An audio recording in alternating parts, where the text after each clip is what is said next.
Consulting, on va en Haïti, en l'Afrique, Conakry, Bénin, Sénégal, Togo, Cameroun, Côte d'Ivoire, Mali, Centrafrique, etc.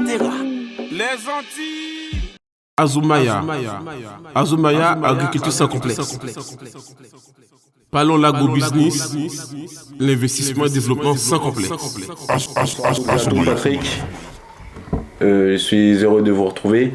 Azumaya Consulting, n'oubliez pas de vous abonner sur nos différents canaux ainsi que les réseaux sociaux. La semaine dernière, on a parlé de l'élevage. Et aujourd'hui, cette semaine, nous allons encore parler dans l'élevage de manière avec plus de profondeur. Aujourd'hui, ce qui a trait à notre sujet, c'est tout ce qui touche à la production et les services autour de l'élevage dans l'agro-business. Bonjour à vous tous, tout dépend de l'endroit où vous m'écoutiez actuellement, que ce soit en Haïti, en Amérique, en Afrique ou en France. Je salue au passage tous mes amis, tous mes proches. Et également, effectivement, comme vous le savez, Elson Diarra Djadji, je suis un libre-penseur, un traditionnaliste et aussi également un entrepreneur en agro-business et en transport, et en agriculture et aussi dans l'immobilier. Alors, c'est vrai que comme vous le savez, cette chaîne Azumaya Agricultural, sur cette chaîne-ci, on parle exclusivement l'agro-business, l'investissement et le développement. Et comme vous le savez, mon rêve de manière générale, c'est comment on va pouvoir construire une communauté forte. Et pour ce faire, il faut s'investir en vous, mes chers amis. Il faut s'investir en vous. Si vous n'investissez pas en vous, vous ne pouvez pas faire d'autres choses. Et après, on va pouvoir investir dans tout ce qui est l'agro-business, dans tout ce qui est numérique, dans tout ce qui est industrie, dans tout ce qui est industrie, dans tout ce qui est là où il y a de l'argent en tout cas. Donc c'est vrai qu'effectivement, la dernière fois, on avait fait 2 ou 3 émissions dans l'élevage, d'une manière générale, et aujourd'hui, on va pouvoir continuer effectivement aussi parler effectivement la production, produits et les services. Donc, sans plus tarder, le sujet qu'on a aujourd'hui, nous les diasporas et les citoyens du pays, comment pouvons-nous offrir nos services aux éleveurs? Parce qu'ici souvent, les gars, un éleveur qui produit les animaux dont on en a besoin pour notre consommation, mais c'est pas à lui encore de penser comment qu'il faut mettre en place des services, parce que c'est déjà compliqué. Nous quand on dit nous, que vous soyez en Haïti, en Afrique, aux États-Unis ou les diasporas de manière générale, comment pouvons-nous apporter nos services à tous ces éleveurs qu'ils ont grandement besoin? Donc, le sujet, c'est ça. Alors, une fois, je vais répéter. Nous, les diasporas et les citoyens du pays, comment pouvons-nous offrir nos services aux éleveurs? Donc, on va continuer toujours dans le même lancé. Production, service. Production, service. C'est si on veut, effectivement, nos pays, qu'on va bâtir une communauté forte, on va d'abord appuyer sur la production, on va appuyer sur les services. Et grâce à ça, on va créer beaucoup d'emplois pour nos jeunes, pour tout le monde. Et puis comme ça, pour faire monter nos PIB. Parce que mine de rien, je crois en Haïti, le PIB haïtien, produit intérieur brut, il est moins 3,33%. Moins en dessous zéro. Donc, par exemple, un pays comme, je crois au Cameroun, ils sont à 8%, en Côte d'Ivoire, ils sont à 7%, et nous, on a moins 3,0, les Haïtiens. Les gars, réveillez-vous. Alors, on va profiter pour prendre une petite pause, on revient tout de suite. Azumaya Agricultural Consulting, on va en Haïti, en l'Afrique, Conakry, Bénin, Sénégal, Togo, Cameroun, Côte d'Ivoire, Mali, Centrafrique, etc. Les Antilles. Parlons l'agro-business, l'investissement et le développement sans complexe. Effectivement, comme vous le savez, le sujet du jour, c'est comment nous, les diasporas et les citoyens du pays, que vous soyez en Guinée, en Côte d'Ivoire, en Sierra Leone, où que vous soyez, comment nous, les diasporas et les citoyens du pays, on peut aussi effectivement apporter nos services à nos éleveurs. Alors, c'est quoi l'élevage? Je vous ai déjà expliqué, l'élevage, c'est un secteur très vaste dans l'agriculture. C'est un secteur très vaste dans l'agriculture. Et au combien, dans nos pays, on va toujours acheter par exemple, les poissons qui viennent à l'étranger. Alors qu'on a pas mal d'endroits, on a pas mal de terres arabes, on a des lots, enfin on a beaucoup d'eau, excuse-moi, on a beaucoup d'eau. On peut aussi produire, faire poisson d'élevage par exemple. Pendant qu'un pays comme Guadeloupe par exemple, et bon, on va dire Haïti aussi par exemple, c'est des insulaires. Et comment ça se fait que chez nous, il n'y a pas de pêche industrielle? En Guinée, mes frères guinéens, et comment ça se fait qu'on n'a pas de pêche industrielle? Et jusqu'à maintenant, nos frères, ils vont pêcher d'une manière artisanale. Libre à nous, effectivement, d'apporter nos services. Moi, je parle de services. Aujourd'hui, on parle de services. Par exemple, si on veut lancer dans l'élevage bovin, élevage caprin et aussi le porcin. Donc, finalement, nos éleveurs, les gens, ils ont la volonté pour produire. Ils ont envie de produire. Mais en fait, force de constater, ils ont des difficultés pour produire en grande quantité. Parce que mine de rien, on peut produire extensive, on peut produire intensive. Maintenant, reste à savoir, nous, qu'est-ce qu'on peut faire? Comment on peut les accompagner pour empêcher, ne serait-ce que les Dominicains qui nous envoient les ailes de poulet pourries, toxiques, non toxiques, et on ne sait même pas dans quel condition ça a été produit. Donc on peut aussi effectivement apporter nos services à nos frères, notamment dans mettre en place un abattoir, notamment mettre en place un transport pour les animaux. Il faut respecter aussi nos bêtes. Il faut respecter aussi nos bêtes, mine de rien. On ne va pas les transporter, même si c'est des animaux comme on dit, mais il faut les respecter, la vie de ces bêtes-là. Ils vivent comme nous. Maintenant aussi, la nourriture, les gros problèmes dans nos pays, et ça, je crois que ça très fort. Et les éleveurs, ils ont un gros problème, ils n'arrivent pas à avoir la nourriture pour nourrir ces bêtes. Ils ont des problèmes aussi des médicaments, des vaccins. Et tous ces vaccins, ils viennent toujours à l'étranger. Et nous, qu'est-ce qu'on fait? Est-ce qu'on va toujours en train de pleurnicher, en train de bavarder? Non, on peut aussi apporter nos services. Et puis comme ça, on va créer de l'emploi. Parce qu'en fait, ce qu'il faut faire, c'est mettre en place une chaîne de valeur. La chaîne de valeur consiste à... Il y a quelqu'un qui produit. Et nous, il y a un groupe de gens. On va mettre en place un plan d'investissement. On va mettre en place un groupe de gens. On va mettre en place le transport. Et l'autre, il va s'occuper de l'abattoir. Comment ça se fait chez nous, il n'y a pas d'abattoir? C'est quand même bizarre, hein? Chez nous, comment ça se fait, il n'y a pas d'abattoir? Dis des noms, parce qu'en fait, mine de rien, admettons, il y a des animaux aussi qui sont malades. Hein? On ne sait même pas, on va quand même l'amener, enfin, on va les tuer. Franchement, l'hygiène, la sécurité pour nous, d'abord. Parce que mine de rien, un animal, s'il est malade, on va quand même récupérer, notamment les cochons. On va quand même, tout ce qui est viande rouge, hein, c'est très bon. Enfin, bon, je ne vais pas rentrer dans tout le détail. Donc, il y a beaucoup de choses à dire. Je vais profiter pour passer parole à Patrick, parce que Patrick, lui, il a beaucoup de choses aussi à dire. Mais néanmoins, aujourd'hui, on va parler effectivement de quel service qu'on peut apporter à nos éleveurs, que ce soit en Haïti, en Afrique, notamment en Afrique, parce que ces gens-là, ils ont besoin grandement nos services, que ce soit dans le transport, que ce soit dans tout ce qui est traitement, que ce soit dans la nourriture, et puis ainsi de suite. En fait, l'idéal, c'est de mettre en place une chaîne de valeur. Patrick, je te passe la parole, Patrick. Merci de m'avoir donné la parole. C'est que par rapport, moi je voulais rebondir par rapport à ce que tu viens de dire. Si vous avez regardé l'émission de la semaine dernière, j'ai parlé d'un cercle vertueux. Le cercle vertueux consiste, comme vient de dire le collègue, c'est que ça consiste à avoir une production et avoir tous les services autour de la production.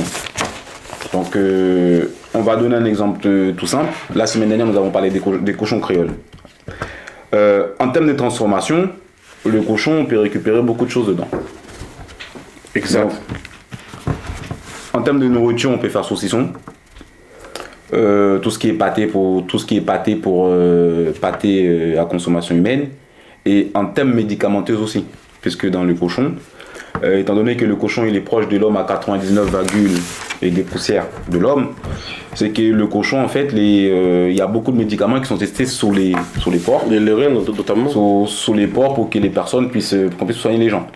Par exemple, dans le cochon, il y a un anticoagulant qui consiste à empêcher le sang de coaguler lorsqu'une personne elle est en bloc opératoire ou lorsqu'une personne elle a eu un plâtre ou le bras ou la jambe cassée pour pas que le membre impacté puisse être puisse coaguler. Il faut que ça sert à fluidifier le sang.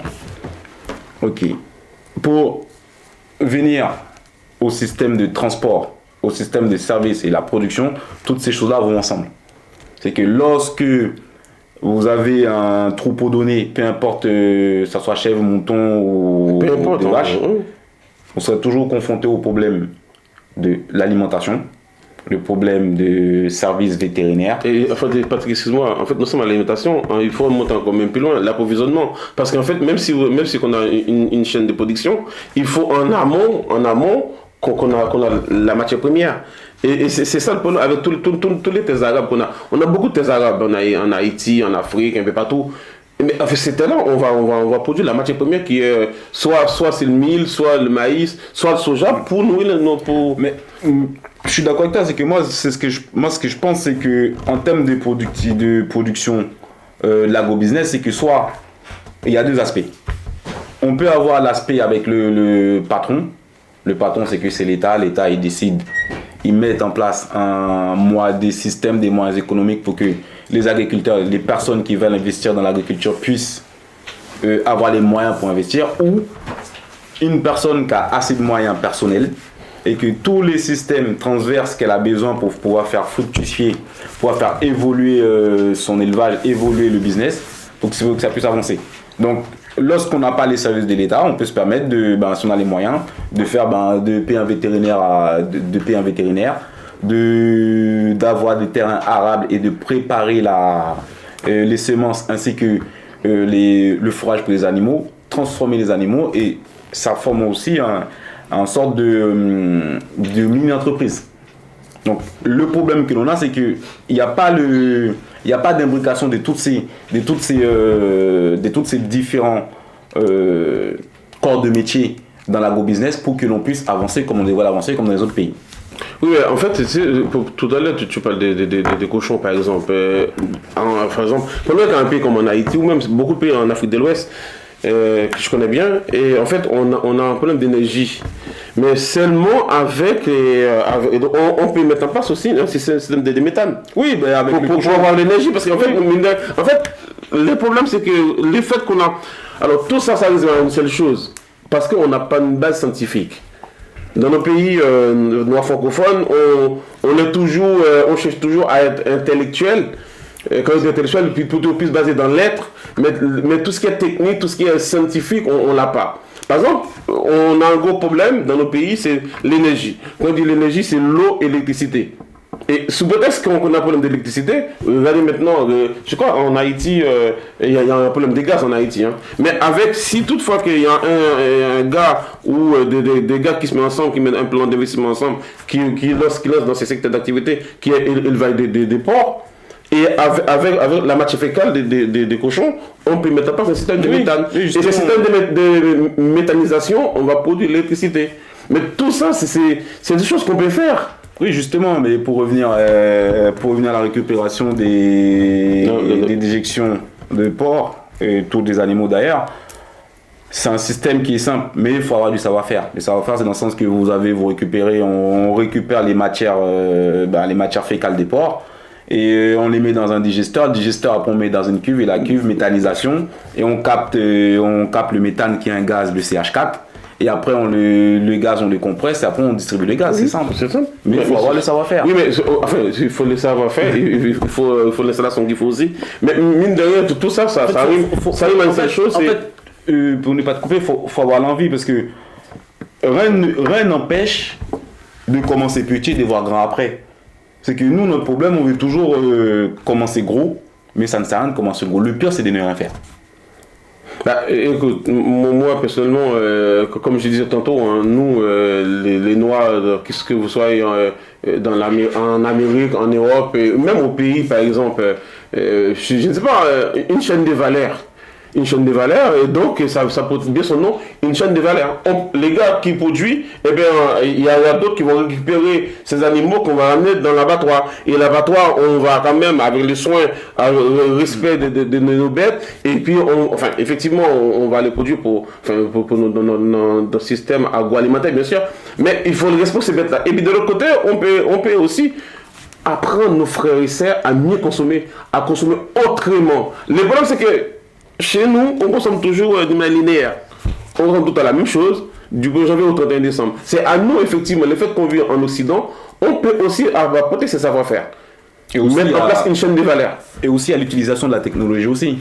C'est que moi, le constat que j'ai pu faire par rapport à mes divers voyages, c'est que la technologie, elle est à portée de main, mais on n'utilise pas forcément la technologie pour nous aider et justement à avancer dans ce que l'on fait. Oui, mais c'est normal parce que en fait, pourquoi? Pour la simple raison, c'est que dans les pays noirs francophones, on cherche à intellectualiser. Donc le problème, c'est que c'est bien d'être intellectuel. D'accord, c'est bien de parler raconter d'histoire, c'est bien de parler des juristes, des sociologies, tout, on en a besoin. Mais qu'est-ce que vous avez donné à manger à vos enfants? Vous avez donné quoi?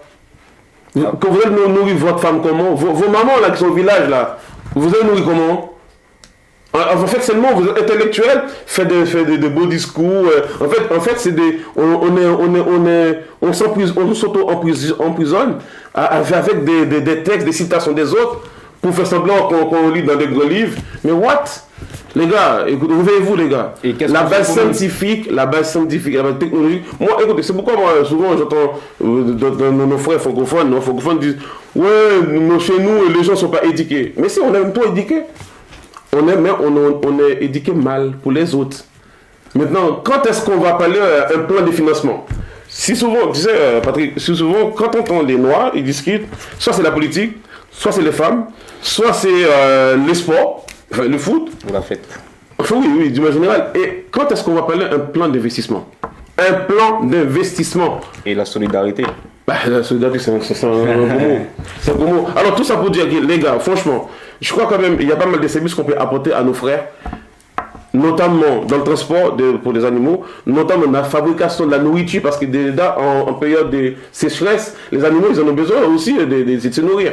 Il faut aussi comment aider ces gens-là, ces paysans-là, à avoir un point d'eau pour alimenter ces bêtes. Et ça, on peut le faire. Et aussi, je voulais rajouter par rapport au point d'eau et la sécheresse, à titre informatif, pour ceux qui ne le savent pas, c'est que lorsque vous avez des animaux, les animaux ne sont pas bien nourris, c'est qu'en termes de production, en termes de reproduction, en termes de mise en chaleur, tout ça, si vous avez une bête, elle est bien nourrie. Il faut expliquer bien la mise en chaleur, il faut bien expliquer. Voilà, parce qu'il y a des paysans. Quand on a une bête qui mange mal, la bête au niveau de l'année ne sera pas productive.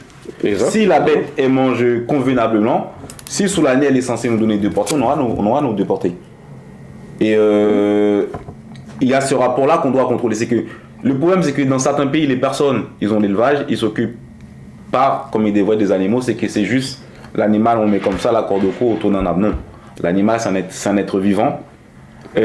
À savoir que les médicaments utilisés sur les animaux, c'est même qu'on utilise sur les êtres humains. Exact.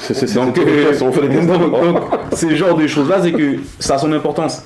Si on a une bête, une vache, la vache elle fait pas de petits, bah peut-être que la vache elle a pas bien mangé. Peut-être que la manière dont l'éleveur s'occupe de la vache, il s'occupe mal. Donc, pour revenir à tout ça, je pense qu'on va prendre une petite pause. Et en fait, comme qui dirait, il faut pas oublier, si vous n'êtes pas encore abonné à notre chaîne Azumaya Agriculture Consulting, et on est là, on est là pour s'informer et informer, former et s'informer, et aussi si vous n'êtes pas encore abonné, c'est le moment de s'abonner, et puis comme ça, toutes nos vidéos, on va aussi continuer à partager nos savoir-faire. Les gars, pause. Il ne faut pas oublier, si on veut effectivement être grand, il faut penser à s'investir d'abord en vous et s'investir dans tout ce qui est numérique et agro-business. Et c'est dans ce secteur d'activité, tout du moins au jour d'aujourd'hui, qu'on peut s'investir. On va prendre une petite pause et on revient dans quelques minutes. Restez-y, on revient. Azumaya Agricultural Consulting, on va en Haïti, en yeah. L'Afrique, Conakry, Bénin, Sénégal, Togo, Cameroun, Côte d'Ivoire, Mali, Centrafrique, etc. les Antilles. Parlons l'agro-business, l'investissement et développement sans complexe. Chers amis, nous sommes de retour à la suite de cette petite pause. Donc là, je vais vous parler de tout ce qui est soins pour les animaux, emballage et les systèmes de conservation. Tout d'abord, lorsque vous avez des animaux dans votre ferme ou peu importe que vous avez des animaux, il faut prendre soin des animaux, que ce soit vétérinaire, que ce soit alimentation, que ce soit en termes local. Le local, Sécurité. le local fait partie de la sécurité et fait partie des soins des animaux. Je vous donne un exemple. Lorsque vous êtes dans un pays tropical, le pays tropical, vous pouvez être assujetti aux cyclones, aux ouragans. C'est que les animaux, il faudrait qu'ils aient quelque part pour qu'ils puissent s'habiter, pour pas qu'ils aient les pieds dans l'eau. Il faudrait aussi que vous ayez un vétérinaire à portée de main ou de connaissance pour qu'il puisse prendre soin des animaux en cas de problème. Et que lorsque on va passer à l'étape d'abattage, il faut penser au système de packaging. Packaging qui veut dire le conditionnement, l'emballage. Et à la fin de l'étape d'emballage, il faut penser à tout ce qui est système de conservation. C'est ce qui nous pose problème, en fait. C'est que système de conservation, ça consiste à une chambre froide, quelque part pour conserver la viande ou la matière transformée. Et qu'il faudrait faut avoir l'énergie pour conserver cette viande-là. C'est que, comme on le disait préalablement, c'est que lorsque on peut faire du gaz avec des déjections de vaches ou de cochons, donc ça nous permet d'avoir de l'énergie pour pouvoir alimenter nos systèmes de chambre froide. Oui, mais parce qu'en fait, justement, par rapport à ce que tu viens de dire, Patrick, je suis tout à fait d'accord avec toi. Une chaîne de valeur, d'abord, avec une chaîne de valeur, on peut créer beaucoup d'emplois. Et chose chez nous qui n'en a pas dans nos pays, les gens ils cherchent à travailler, il n'y a pas de travail. Il n'y a pas de travail. Supposons en fait qu'un producteur qui produit des cochons, et les gars, si c'est pertinemment, il n'aura pas de souci pour avoir la nourriture pour ses bêtes, il va continuer à produire beaucoup. Et de la même manière, il sait pertinemment aussi, il y a l'abattoir qui est à côté, qu'on va transporter ses bêtes dans l'abattoir. Et aussi, on peut même mettre en place un système, il va les rajouter la façon qu'on va quand même, comment ça s'appelle, mise en boîte, Le packaging. le packaging. Et donc, du coup, tout ça, ça fait travailler des gens, effectivement, à différents niveaux. Et c'est ça qu'on n'arrive pas à faire. On n'arrive pas à le faire, enfin, c'est parce qu'on peut pas le faire. Plutôt, on veut pas. Parce qu'en fait, on est, comment on dit ça? En fait, dans la façon de prise de décision, on est lent. On voit les choses, il faut le faire. Par exemple, il y a un truc qui me fait rire, c'est le fait que les gars, enfin, mes amis, on passe beaucoup de temps à parler de la politique, à faire l'histoire, à faire des choses. Ça nous apporte quoi? Est-ce que ça a pour autant changé chez nous? Non. Et nous aussi. Puisque en fait, au lieu qu'on réfléchisse comment on va mettre en place quelque chose qui sera bon pour nous, pour notre communauté, qu'on sera grand comme les autres. Moi, c'est ça. C'est même mettre en place une communauté forte. Et pour avoir une communauté forte, il faut pouvoir effectivement avoir la capacité de nourrir nos concitoyens. Il faut pouvoir capable aussi mettre en place le travail, mettre en place des systèmes d'infrastructure pour nos frères et sœurs. On peut le faire, on a de l'argent. Mais sauf qu'on n'a pas la volonté. Maintenant, encore une fois, est-ce que jusqu'au quand, on va quand même dire non stop. Il n'y a pas de boucherie, il n'y a pas de poissonnerie, il n'y a pas de service d'hygiène, il manque des accompagnements pour nos éleveurs. Parce qu'un paysan, lui, il aime produire beaucoup. Hein. Mais sauf que déjà, les gars, il est pas formé. Quand il dit la formation, il n'est pas formé techniquement pour pouvoir effectivement produire davantage. Et si là, il va produire davantage, eh bien, il va embaucher plus de gens. Et comme ça, les gens, ils vont pouvoir travailler. Et ce qui dit travail, dit création de la richesse. Et qui dit création de la richesse, effectivement, dit nos PIB qui va augmenter. Donc, on n'a même pas besoin d'euros, enfin, francs CFA, changer francs CFA en euros pour aller acheter du riz, je ne sais pas où. On n'a même pas besoin d'acheter des cuisses de poulet pour aller. Donc, on produit sur place. Parce qu'en fait, mine de rien, il y a un rapport entre là où vous habitez et les produits que vous mangez. Parce que supposons que vous êtes en Guinée, par exemple, vous êtes en Côte d'Ivoire, ou même en Haïti, quand vous mangez un produit qui était produit chez vous, là où vos ancêtres ils sont enterrés, il y a une alchimie entre vous et vos ancêtres. Parce que la nourriture, c'est très important. La nourriture, il y a une partie spiritualité là-dedans. Enfin bon, ça c'est un autre débat. On revient. De toute façon, on est là pour longtemps. Hein. Patrick. Oui, je voulais rebondir à tout ce que tu viens de dire. Conservation. Moi, ce que je constate, à mon humble niveau, c'est un manque de volonté, tout simplement. Puisque, je dirais pas dans tous les pays, dans certains pays d'Afrique et dans certains pays de la Caraïbe, les différentes politiques, les différents pays ont des politiques l'objectif c'est l'autonomie alimentaire. L'autonomie alimentaire, on peut l'avoir dans quoi? Par exemple, si on ne peut pas être autonome en blé, dans un pays, par exemple, je vous donne la Jamaïque qui me vient en tête, on peut être autonome en lapin. Si elle est capable de produire le lapin. Exemple. On ne peut pas être autonome en lapin, on est autonome en chèvre. On ne peut pas être autonome en chèvre. Si en Haïti, si on fabrique plus de par exemple, l'huile, plus de soja, ou par exemple l'huile de vétiver. Le vétiver, c'est un fixateur dans les parfums pour les parfumeurs qui coûte ultra cher. Si on n'a pas fait l'élevage, on se concentre sur le vétiver. Mais le problème d'Haïti, c'est que le vétiver d'Haïti, il est concentré seulement dans le sud d'Haïti. En sachant que tout le pays peut faire du vétiver. Et tout le monde sait qu'Haïti excelle dans le vétiver. Oui, mais en fait, juste pour rebondir parce que tu dis, c'est beaucoup plus compliqué que ça. C'est que c'est les racines du vétiver. Ça, c'est les racines. Parce que en fait, on arrive, en fait, l'huile essentielle. C'est vrai que combien Haïti, est-ce que ça profite déjà aux Haïtiens? Non, bon, ça profite à la famille légère. Ça, c'est notre débat. Mais en fait, bon, on reviendra là-dessus. On va se concentrer plutôt sur la chaîne des valeurs. Sur les chaînes des valeurs. En fait, c'est une chaîne de valeurs, c'est lorsqu'on produit, les gars qui produisent, et il y a les autres qui apportent ces services. Ces services, soit il y a 2 ou 3 industries un peu partout dans le pays pour vendre, pour produire les animaux, l'alimentation pour les bêtes. Et pourquoi pas aussi, on sait que chez nous il y a un problème, l'alimentation aussi, l'eau. Eh bien, on va aussi former des gens, mettre en place des systèmes, même si ce n'est pas des puits artésiens, mais au moins faire un système d'installation. Et puis comme ça, les gars, ça content. Il n'a même pas besoin d'aller à la rivière pour aller chercher de l'eau pour nourrir ses bêtes. Ça, on peut le faire. Il n'y a rien qui est impossible. Sauf qu'on n'a pas la volonté. Donc, qui dit chaîne de valeur, mettons en place une chaîne de valeur, une chaîne de valeur ou chaîne de production, comme on peut l'appeler. Donc, c'est un bon moyen pour créer du travail. Et si on arrive à créer du travail, tous ces jeunes-là qui sont errés un peu partout, bon normalement, on peut aussi accompagner ces jeunes-là, les gens du pays, comme ça pour avoir l'indignité.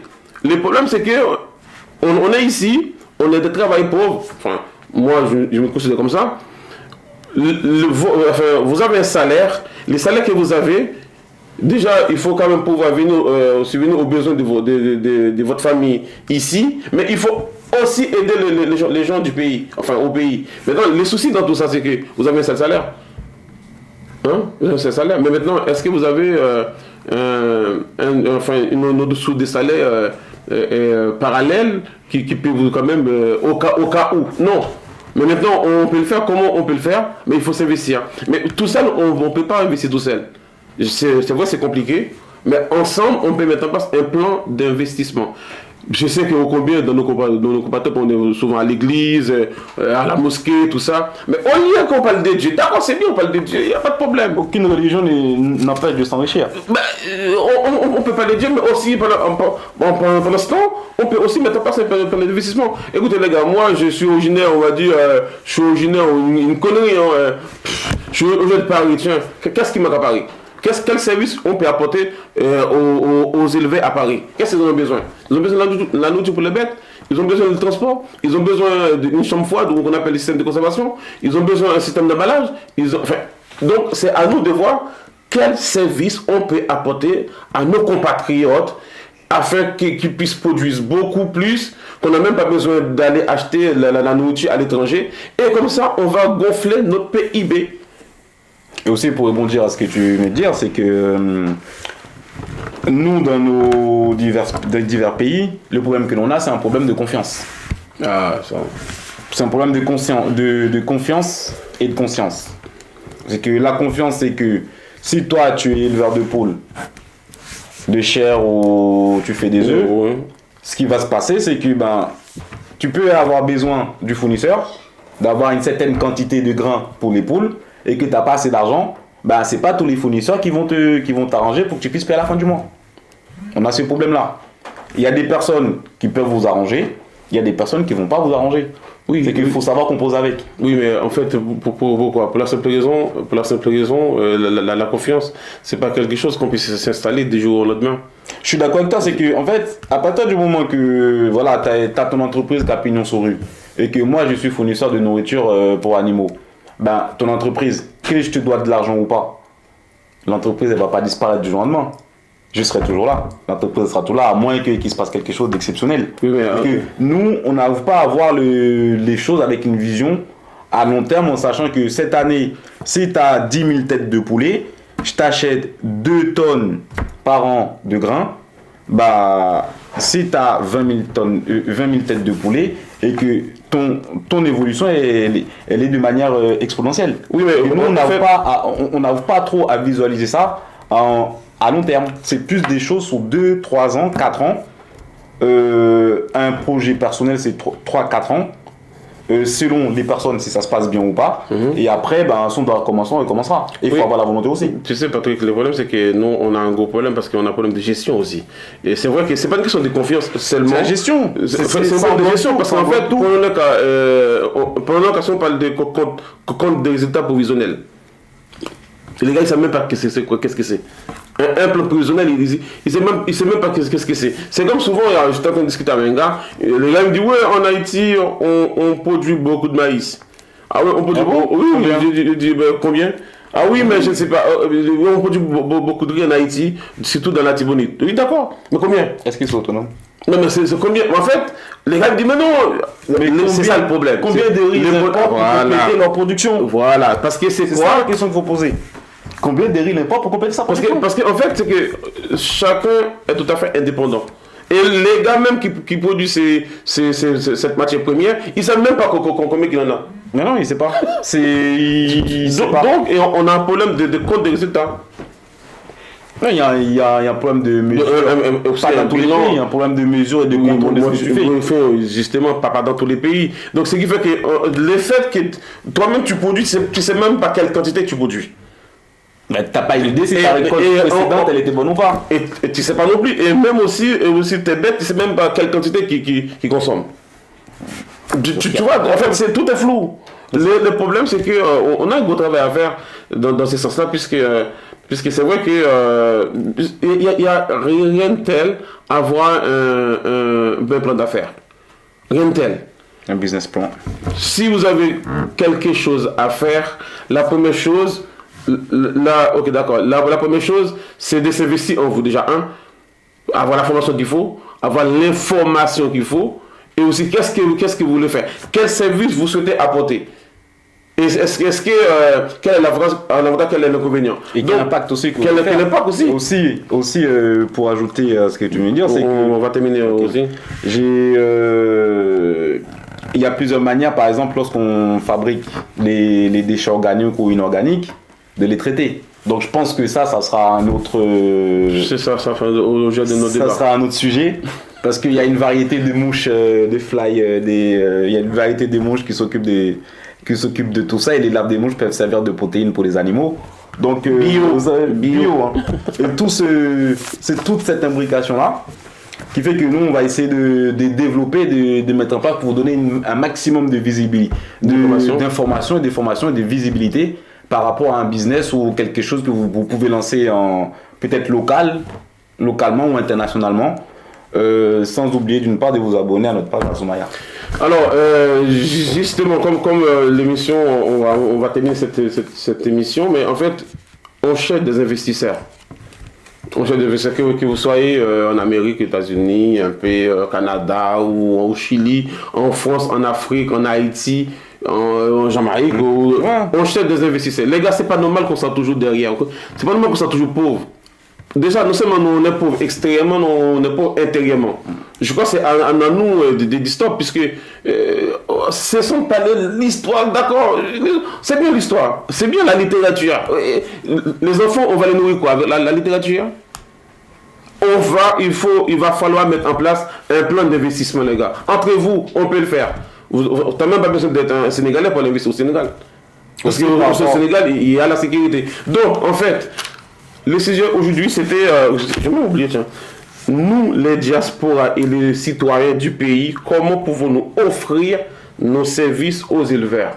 Je crois si vous avez d'autres informations, si vous avez des choses à dire, laissez-nous des commentaires.